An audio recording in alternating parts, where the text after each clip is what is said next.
पण पहिले तर जेव्हा आम्ही हा अंदाजपत्र बघितला खरंच आमचे डोळे भरून आले.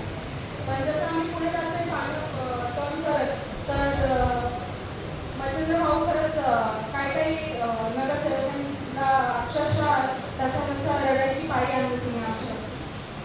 पण जसे की आम्ही बघितली हा अंदाजपत्र पूर्ण नाही काय प्रमाणात मी वाचलेला आहे आणि जेवढं पण मी अंदाजपत्र वाचलं आहे त्याच्याने ही गोष्ट तर क्लिअर झालेली आहे की देअर हॅज बी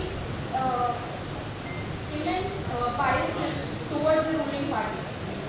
रुलिंग पार्टीचे जे नगरसेवक आहेत त्यांना जास्त निधी प्रोव्हाइड केला गेला आहे आणि जे पण विरोधी पक्षाचे नगरसेवक आहेत त्यांना त्यांच्यापेक्षा आठ्या रक्कममध्ये निधी प्रोव्हाइड केलेला आहे.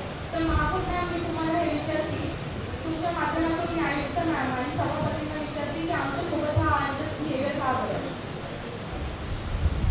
महापौर मॅम मी पुन्हा एकदा विचारते की का बरं आमच्यासोबतच हा अनजस्ट बिहेवियर का बरं. का आमच्या प्रभागाचे जे नागरिक आहेत त्यांना बेसिक फॅसिलिटीजची आवश्यकता नाही आहे का.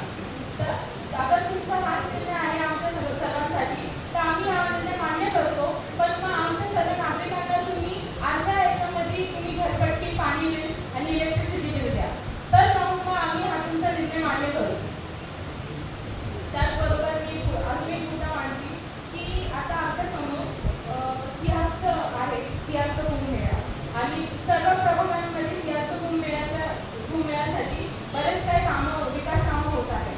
पण माझा प्रभाग क्रमांक 19 इथे एक सुद्धा विकास कामं कुंभमेळ्यासाठी होत नाही आहे. तर मला हे प्रश्न विचारायचे आहे महापौर मॅम तुम्हाला की का बरं माझा प्रभाग वंचित का बरं ठेवलेला आहे त्या विकास कामासाठी.